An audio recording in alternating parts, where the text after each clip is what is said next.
और 1000 मैं वो नुकसान बताऊंगा जो नरेंद्र मोदी ने हमारे देश का किया है।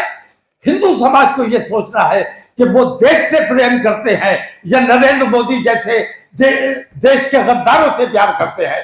इन तमाम दंगों के पीछे, तमाम फसादात के पीछे अगर कोई शख्स है तो वो नरेंद्र मोदी है, कोई दूसरा शख्स नहीं है।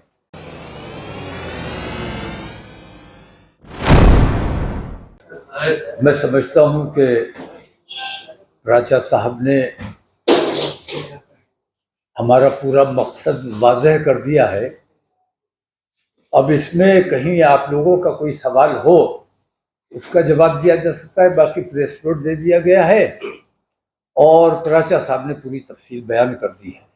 अगर आप सवाल की अगर बात करें तो पहला सवाल तो यही बनता है कि आपने जब कहा कि हम लेकर चलना चाहते हैं वी द इंडियन मुस्लिम, जमीयतों को, जमातों को, उनको साथ रखना है या नहीं रखना, इस पर भी स्पष्ट नहीं है। लाखों मुसलमान भी यही सोच करके डिवाइड होगा, हम उनके साथ हैं, हम इनके साथ हैं। उसका क्लैरिफिकेशन नहीं, उनको साथ कैसे लेंगे? इसमें कहीं किसी किस्म के शक व शुबे की गुंजाइश नहीं है। हम किसी फिरके खास के लिए काम नहीं कर रहे बल्कि पूरी मिल्लत इस्लामिया के लिए, और उससे भी बढ़ के हम अपने देश के लिए, देश की एकता और अखंडता के लिए, देश में अमन व अमान कायम रखने के लिए, देश में नफरतों का जो बाजार गर्म है इसको शांत करने के लिए। तो इसको फिरकों में तकसीम करना या बिरादरियों में तकसीम करना, हमारे इस प्रोग्राम में बिरादरियों से ऊपर उठकर, पार्टियों से ऊपर उठकर और तमाम मसलकों, तमाम बंटवारों से ऊपर उठकर तमाम लोगों को शरीक होना है। और ख़ास तौर से मैं अपने ख़ास तौर से मुस्लिम भाइयों से ये कहना चाहूँगा कि इस प्रोग्राम में अपनी शनाख्त के साथ, क्योंकि आज मुल्क में हमारी शनाख्त खतरे में है, हमारी शनाख्त को मिटाने की कोशिश की जा रही है, तो इस प्रोग्राम में अपनी शनाख्त के साथ शरीक होना है और ये साबित करना है कि मुसलमान अपने देश से प्यार करता है, देश में अमन व अमान चाहता है, मुसलमान सब्र करने वाला है और मुसलमान ने अपने बच्चों का कत्ल, उनकी लिंचिंग, उनकी बेइज्जतियां, हमारे बेटियों को जो मुर्तद बनाया गया, काफिर बनाया गया, उनके साथ ज्यादतियां की गई, ये तमाम तकलीफें हम बर्दाश्त करते रहे, हमने कभी कोई रिएक्शन नहीं दिया है। हमें ये बताना है और उस दिन इंशाअल्लाह 29 तारीख को बरोज़ इतवार हमारे तमाम लोग पूरे शांति के साथ, अमन व अमान के साथ इस प्रोग्राम में शरीक होंगे और उसी तरह शांति के साथ वापस जाएंगे। किसी किस्म की कहीं कोई उनके साथ या उनकी तरफ से मुझे यकीन है कि कोई छेड़छाड़ नहीं की जाएगी। हज़रत, एक सवाल है, इसमें लिखा है आपने, आखिर भारत का मुसलमान कितना सब्र करे और कब तक सब्र करे, इसका क्या मतलब है? नहीं, वो सीमा पूछनी है हमें सरकार से, तमाम पार्टियों से, कि वो तमाम सेकुलर जमातों से हमारी खास ये शिकायत है कि भारतीय जनता पार्टी से हमारी जाती कोई दुश्मनी नहीं है। हमारी जो कुछ भी उनसे नाराजगी है वो इस वजह से है कि हम सेकुलरिज्म में यकीन रखने वाले या सेकुलरिज्म का ढोंग करने वाले जो लोग हैं, हम उनका साथ देते हैं। भारतीय जनता पार्टी के 10 साल हमारे सामने मौजूद हैं और यूपीए के 10 साल हमारे सामने मौजूद है। इन दोनों में मुवाजना कीजिए कि किन 10 सालों में मुसलमानों का ज्यादा नुकसान हुआ और किन 10 सालों में मुल्क का ज्यादा नुकसान हुआ। ये अगर गौर करने, आम हिंदू अगर इस चीज पर गौर करेगा तो उसको ये अंदाजा हो जाएगा कि मुसलमान को नुकसान पहुंचाने के लिए बराह रास्त हमारे मुल्क को नुकसान पहुंचाने से ये लोग गुरेज नहीं कर रहे। वो तमाम लोग, मैं अपने हिंदू भाइयों से खास तौर से ये सवाल करता हूं कि वो लोग जो मुसलमानों के खिलाफ मुहिम चलाते हैं, मुसलमान का कत्ल करते हैं, जैसे चेतन सिंह, उसने मुसलमानों से क्या नाराजगी थी, क्या उसका किसी ने बिगाड़ा था, उसने कत्ल किया, अपने एक साथी का भी कत्ल कर दिया। मैं कहता हूं तीन मुसलमान मारने के लिए तूने अपने खानदान का, अपने पूरे परिवार का और अपने एक साथी के पूरे परिवार का सत्यानाश करने का काम किया, तो उसने हमारा कितना नुकसान किया और अपना कितना नुकसान किया, ये मैं कहना चाहता हूं। हमारी जो बेटियों को ले जाते हैं बहलाकर बहकाकर, और वो संगठन जिन्होंने ये ऐलान किया है कि मुसलमानों की बेटियों को लेकर आओ, तुम्हें 2 लाख रुपए इनाम दिया जाएगा, तुम्हें नौकरी दी जाएगी, तुम्हें मकान दिया जाएगा। मैं ये पूछता हूं कि अगर मुसलमान की लड़कियां वो लोग लेकर जाएंगे तो हिंदुओं की लड़कियां कहां जाएंगी, कौन लेकर जाएगा? तो वो अपने समाज का ज्यादा नुकसान कर रहे हैं, मेरे समाज का कम नुकसान कर रहे हैं। मैं तो ये चाहता हूं कि जो ईमान के कमजोर लोग हैं मुसलमान, जिनका ईमान कमजोर है, जो पैसे के लिए अपना ईमान दे सकते हैं या शादी के लिए या किसी भी वजह से अपना ईमान दे सकते हैं, मैं तो चाहता हूं कि वो मुझे छोड़कर चले जाए, क्योंकि मुसलमान ईमान वालों का और जो पूरे शिद्दत के साथ अपने मजहब पर कायम रहने वाले हैं, हमें उन लोगों की जरूरत है। कौड़ियों में अपना ईमान बेचने वाले तो जो खरीद रहे हैं, असल में वो हमारे हिंदू समाज का कितना नुकसान कर रहे हैं, ये हिंदू समाज के सोचने की बात है। माननीय प्रधानमंत्री नरेंद्र मोदी, हमारे देश के प्रधानमंत्री,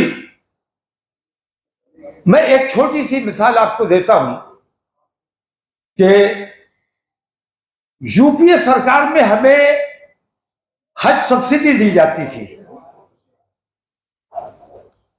और भारतीय जनता पार्टी ये इल्जाम लगाया करती थी कि तुष्टीकरण हो रहा है। भारतीय जनता पार्टी की जब सरकार आई तो उन्होंने हज सब्सिडी बंद कर दी। हमें पहले अंदाजा नहीं था, लेकिन जब हज सब्सिडी बंद की गई और उस बंद होने की वजह से एयर इंडिया इतने खसारे में चला गया कि बिलाखिर उसे बेचना पड़ा। मैं कहना यह चाहता हूं कि हज सब्सिडी हमें कांग्रेस के जमाने में कभी नहीं मिली। वो सारी सब्सिडी जाती थी एयर इंडिया को और हाजियों के पैसे से हमारे देश की एयरलाइन चल रही थी, और वो हाजियों का पैसा जब रोका गया और एयर इंडिया को मिलना बंद हो गया तो एयर इंडिया इतने खसारे में गई कि बिलाखिर उसे बेचना पड़ा। तो देखने की बात यह है कि मुसलमानों के साथ कौन धोखा कर रहा है और अपने देश को कमजोर और खोखला करने का काम कौन कर रहा है। हमारे देश का बांग्लादेश हमारे देश का पोता है, बेटे का बेटा है, उसकी भी अपनी एयरलाइन है, लेकिन हमारे भारतवर्ष जो दुनिया की बड़ी शक्तियों में शामिल होने जा रहा है, भारतवर्ष की आज अपनी कोई एयरलाइन नहीं है। इससे बड़ा दुर्भाग्य क्या हो सकता है? तो इन तमाम चीजों पर हम तमाम मुसलमान जमा होकर अपने हिंदू भाइयों से ये पूछना चाहते हैं कि आखिर हमसे खता क्या हुई है, हमने देश का कब नुकसान किया है, हम देश के कब काम में नहीं आए हैं, हमने देश के लिए कब जान देने से अपने आप को बचाया है, परहेज किया है, आखिर हमसे नफरत की वजह क्या है? अगर नफरत की वजह सिर्फ वोट है तो गौर करने की बात यह है हिंदू समाज के लिए कि नरेंद्र मोदी ने जितना देश का नुकसान किया है उतना हमारे देश का नुकसान न अंग्रेजों ने किया न किसी और ताकत ने किया, और जितना मुसलमानों का नुकसान कांग्रेस ने किया है, भारतीय जनता पार्टी 10 साल और सरकार चलाए तब भी इतना मुसलमानों का नुकसान नहीं कर सकती। मैं कहना यह चाहता हूं कि हिंदू समाज को बहकाया जा रहा है, उनका फायदा हासिल करने के लिए, ध्रुवीकरण करने के लिए, ये दिखाने के लिए कि मैं कहता हूं मेरा एक भी नुकसान बताइए कि भारतीय जनता पार्टी के दौरे हुकूमत में मेरा क्या नुकसान हुआ है, और 1000 मैं वो नुकसान बताऊंगा जो नरेंद्र मोदी ने हमारे देश का किया है। हिंदू समाज को यह सोचना है कि वो देश से प्रेम करते हैं या नरेंद्र मोदी जैसे देश के गद्दारों से प्यार करते हैं। मैं नरेंद्र मोदी को देश का गद्दार इस मायने में कह रहा हूं कि उन्होंने देश को खोखला करने का काम किया है, देश को बेचने का काम किया है, देश को नुकसान पहुंचाने का काम किया है। हिंदू समाज तक मैं अपनी ये बात पहुंचाना चाहता हूं कि हम देश के साथ थे, देश के साथ हैं और इंशाअल्लाह देश के साथ रहेंगे। देश को नुकसान पहुंचाने का जो काम करता है हम उसका साथ किसी कीमत पर नहीं देंगे, किसी हालत में नहीं देंगे। जी मेरा सवाल आपसे है, ये क्या इलेक्शन से पहले वार्निंग वन बाई वन करने तो ज्यादा अच्छा होगा। ये क्या ये आपका वार्निंग है इलेक्शन से पहले? नहीं नहीं, मेरे इस प्रोग्राम का सियासत से कोई ताल्लुक नहीं है, ना सियासत की उसमें बात की जाएगी। हमें मुस्लिम महापंचायत करनी है कि इन हालात में, जबकि हमारे हिंदू भाइयों को हमारे खिलाफ इतना वरगला दिया गया है सिर्फ सियासी फायदा हासिल करने के लिए, तो हमें अपने हिंदू भाइयों से अमन पूर्वक, शांति पूर्वक उनसे ये सवाल करना है कि हमें बताइए कि आखिर हमारी खता क्या है। सर ये बताइए सर, आप ना ये बताइए सर, हाँ ये आप तो कह रहे हैं कि हिंदू भाइयों को वरगला दिया गया है, उनको उत्तेजित कर दिया गया है। इस केजरीवाल के साथ आप बात कर रहे हैं, देश के प्राइम मिनिस्टर को बता रहे हैं, वहां तो प्यार का मतलब किसी नफरत को तो नफरत से खत्म नहीं कर सकते ना, गुस्से को गुस्से से खत्म नहीं कर सकते। तो अगर आप ये रवैया अपनाएंगे तो फिर वो अमन बहाली कैसे होगी? नहीं, हम तो अमन की बात करने के लिए अपने तमाम लोगों को जमा कर रहे हैं। और मैं एक बात वाज़ेह कर देना चाहता हूं, खास तौर से, कि असल में मुसलमान निशाना नहीं है, चूंकि मुसलमान हिंदुस्तान की सबसे बड़ी, हिंदू समाज के बाद सबसे बड़ी तादाद है,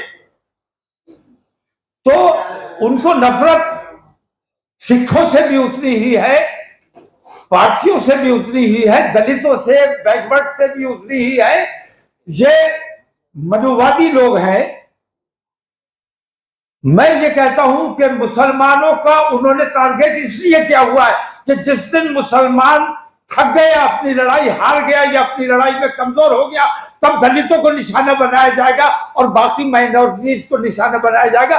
हम तो इन तमाम लोगों की ढाल बने हुए हैं। जिस दिन हम हार गए या हम थक गए, उस दिन नंबर इन लोगों का आना है। तो हम अपने तमाम उन साथियों के साथ उस दिन अपने तमाम मसाइल, अपने देश के तमाम मसाइल, देश में अमन कैसे कायम रहे, देश की तरक्की और देश की खुशहाली कैसे हो, देश की खुशहाली और तरक्की अगर दंगे और फसाद में है तो हम दंगे फसाद के लिए तैयार हैं, कमजोर नहीं है, अल्हम्दुलिल्लाह अमन पसंद है, अपने देश से प्यार करते हैं, अपने अमन, देश के अमन को नुकसान नहीं पहुंचाना चाहते। अगर आप हिंदू समाज ये कहे कि देश की तरक्की दंगे में है तो हम दंगे के लिए तैयार हैं, लेकिन हमारा मानना यह है कि देश की तरक्की अमन में है, शांति में है, भाईचारे में। इसका जवाब मैं भी देना, इसका जवाब एक मिनट मैं भी देना चाहूंगा, इसका जवाब मैं भी देना चाहूंगा। रुक जाइए, आपने बहुत अच्छा सवाल पूछा। हम we the Muslims of India, अगर देश और प्रधानमंत्री में से एक को चुनना पड़ेगा तो हम हर बार देश को चुनेंगे, प्रधानमंत्री को नहीं। प्रधानमंत्री एक इंसान होते हैं, वो गलती कर सकते हैं। आज वो बहुत बड़ी गलतियां कर रहे हैं जिससे देश का नुकसान हो रहा है, उसके अंदर हम नहीं जाना चाहते, आपको सबको पता है।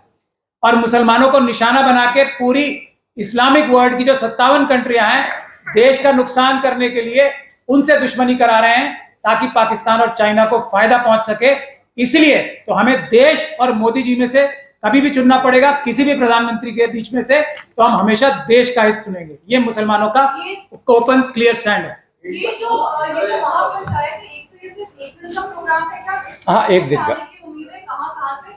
और दूसरी चीज ये कि बहुत सारे सिविल सोसाइटी ऑर्गेनाइजेशंस हैं जिन्होंने आगे आकर के बोला है कि आने वाले चुनावों में कॉल देंगे लोकसभा चुनाव में बीजेपी को डिफीट करने के लिए। क्या इस तरह का भी कोई डिस्कशन या विचार है या उस दिन होने की?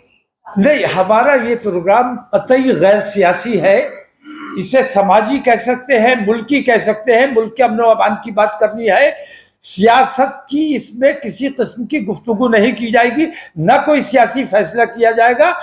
सियासत की बात चुनाव के वक्त होगी। अभी चुनाव में थोड़ा समय है। अभी हम ये चाहते हैं कि चुनावों से पहले वो जो नफरतें इतनी बढ़ी हुई है, उन नफरतों को किसी सूरत से कम करने का काम किया जाए ताकि अच्छी सरकार आने वाले वक्त में चुनी जा सके। मेरा सवाल आपसे है, 31 जुलाई को लूह की हिंसा हुई। लूह हिंसा के बाद एक राष्ट्रीय अल्पसंख्यक आयोग ने वहां पर विजिट किया। विजिट करने के बाद आपकी कॉन्फ्रेंस से थोड़ी देर पहले उन्होंने अपनी रिपोर्ट रखी। उनके हिसाब से जो लूह दंगा हुआ उसमें उसको कराने के लिए बाहरी लोग जिम्मेदार थे, पॉइंट नंबर 1। पॉइंट नंबर 2, जो वो दंगा हुआ वो सारा का सारा सोशल मीडिया की भड़काऊ पोस्ट की वजह से हुआ, नंबर 2। और तीसरा जो है कि वो ऑर्गेनाइज्ड क्राइम नहीं था। ये 3 दलीलें माइनॉरिटी कमीशन ने दी है। मैं आपसे जानना चाहता हूँ आपकी रायशुमारी क्या है, नूह दंगा क्यों हुआ, उसके पीछे कौन था? नूह दंगा क्यों हुआ, उसके पीछे कौन था, और इस किस्म के बहुत से दंगे हुए हैं, उनके पीछे कौन है, मणिपुर के पीछे कौन है, मणिपुर की जिम्मेदारी कौन नहीं ले रहा है, कौन नहीं बोल रहा है। मैंने पहले भी कहा है, आज फिर कह रहा हूं कि हमारे देश के प्रधानमंत्री बिल्कुल महाभारत के जमाने के राजा बन के बैठे हुए हैं, धृतराष्ट्र की भूमिका निभा रहे हैं, अपना और पराया देख रहे हैं। ये भूमिका जो धृतराष्ट्र की उन्होंने इख्तियार की हुई है, इस भूमिका से उन्हें बाहर निकलना पड़ेगा। क्या आप उनको जिम्मेदार मान रहे हैं? कतई तौर पर उनके अलावा कोई दूसरा जिम्मेदार है ही नहीं। इन तमाम दंगों के पीछे, तमाम फसादात के पीछे अगर कोई शख्स है तो वो नरेंद्र मोदी है, कोई दूसरा शख्स नहीं है। देखिए, 1 मिनट, इसका जवाब मैं भी दूंगा। 2 कॉन्ट्राडिक्टरी बातें माइनॉरिटी कमीशन की रिपोर्ट के बारे में मैंने अभी आपसे सुना। बाहर के लोगों ने किया और ऑर्गेनाइज नहीं था। इसी में आपको पता लग रहा है ना कि ये माइनॉरिटी कमीशन भी सीबीआई की तरह केस्ड पैरेट है, इंसाफ की बात नहीं कर रही। बाहर के लोग थे तो वो ऑर्गेनाइज्ड ही थे ना। और बाहर के लोग कौन गए थे? बजरंग दल के कार्यकर्ता। सर, एक सवाल है मेरा कि आप प्रधानमंत्री मणिपुर का जिक्र कर रहे थे। प्रधानमंत्री मणिपुर पर बहुत दिनों के बाद जिक्र करते हैं, लेकिन जब फलस्तीन इजराइल का मामला आता है तो 24 घंटे के अंदर बयान आ जाता है। आप क्या समझते हैं इस ट्रेंड को लेकर, फलस्तीन और इजराइल? नहीं, देखिए, सीधी बात है कि जालिम हमेशा जालिम के साथ खड़ा होगा, मजलूम के साथ कभी खड़ा नहीं होगा। और हर वो काम जिससे मुसलमानों की दिल आज़ारी हो सकती है, नरेंद्र मोदी अपना फर्ज जानते हैं वो काम करने के लिए।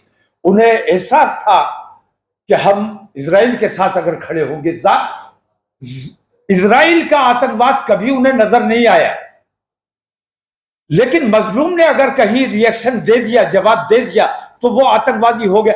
असल आतंकवादी अगर कोई है तो वो इजराइल है, और असल में जो मजलूम है वो फिलिस्तीनी अवाम, छोटे छोटे बच्चों को, औरतों को गड्ढे में डालकर, टायर जलाकर उन जिंदा जलाने का काम किया गया है। ये आतंकवाद न नरेंद्र मोदी को नजर आया, न उनके तमाम ग्रुप को नजर आया। ये तमाम के तमाम जालिम हैं, और जालिम का साथ हमेशा जालिम देता है।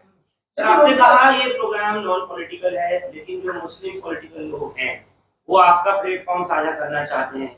मुस्लिम रहनुमा अगर हैं वो आपका प्लेटफॉर्म साझा करना चाहते हैं, उनके लिए ओपन इनविटेशन है या उनके लिए भी पाबंदी? नहीं, पाबंदी किसी के लिए नहीं है। मैंने कहा कि तमाम बिरादरियों से, तमाम मसलकों से और तमाम पार्टियों से ऊपर उठकर कलमे की बुनियाद पर, कलमे के शामियाने के नीचे जमा होना है। अगर अपने आप को अमन पसंद और सच्चा देश प्रेमी समझकर आना चाहे तो किसी भी पार्टी का हो, उसका स्वागत है। आप इनविटेशन, लेकिन हमारे मंच पर किसी किस्म की सियासी गुफ्तगू नहीं की जाएगी, किसी पार्टी की हिमायत या मुखालफत नहीं की जाएगी। सवाल ये है कि जिस तरह आपने अभी कहा कि मजलूम है फिलिस्तीन के लोग, तो यही बात एएमयू यूनिवर्सिटी में कह दी गई और उन छात्रों पर मुकदमा दर्ज हो गया जो फिलिस्तीन के फेवर की बात कर रहे हैं। पीएम ने कहा कि ये टेररिस्ट हमला था। एएमयू के बच्चों पर जो मुकदमा किया गया है, मैं समझता हूं जुल्म है, ज्यादती है। उन पर से मुकदमा वापस लिया जाना चाहिए, मैं मांग करता हूं, क्योंकि हमारा देश आजाद देश है और हमें बोलने की आजादी है, हमें अपनी बात रखने की आजादी है। मानना ना मानना तुम्हारा काम है, लेकिन हमारी जबान पर पाबंदी नहीं लगाई जा सकती। और उन बच्चों ने अपनी तकलीफ का इजहार अगर किया है तो उन पर मुकदमा कैसे कर दिया गया? अगर मुकदमा करना है तो ऐसे नफरतें फैलाने वाले कितने लोग हैं जिनके ऑडियोज और वीडियो जारी होते हैं रोजाना, उन पर मुकदमा क्यों नहीं किया जाता? पुलिस और कोर्ट सबका संज्ञान क्यों नहीं लेता? सिर्फ मुसलमानों पर ही क्यों संज्ञान लिया जाता है? कहा जा रहा है कि भारत एक मिनट। मुसलमान देश के साथ नहीं है, देश इजराइल के साथ, प्रधानमंत्री इजराइल के साथ है और मुसलमान फलस्तीन के साथ है। मुसलमान मजलूम के साथ है। मुसलमान अपने देश से प्यार करता है और वो लोग अपने देश की, अपनी जमीन की लड़ाई लड़ रहे हैं जिनको आतंकवादी कहा जा रहा है। अगर हम अपने देश के लिए कुर्बानी देते हैं, जैसे हमारे शहीदों ने कितने मुल्क को आजाद कराने के लिए कितनी लड़ाइयां लड़ी, शहीद हुए, उन तमाम को अगर आतंकवादी कहा जा सकता है तो फिलिस्तीनियों को आतंकवादी कहा जाना चाहिए। और अगर वो जंगे आजादी के सिपाही हमारे वो आतंकवादी नहीं थे तो फिलिस्तीन के लोग भी आतंकवादी नहीं है। उन पर जंग मुसल्लत की गई है, वो शरणार्थी थे जो उनकी जमीन पर काबिज हो गए हैं। ऐसे नाजायज कब्जेदार को पूरी दुनिया के तमाम मुल्कों को ये चाहिए, यूएनओ को चाहिए कि वहां से बेदखल इजराइल को किया जाना चाहिए। हमास के बारे में मैं बताऊं? पहले मैं अपनी अपील और कर लूं जो बाकी रह गई है।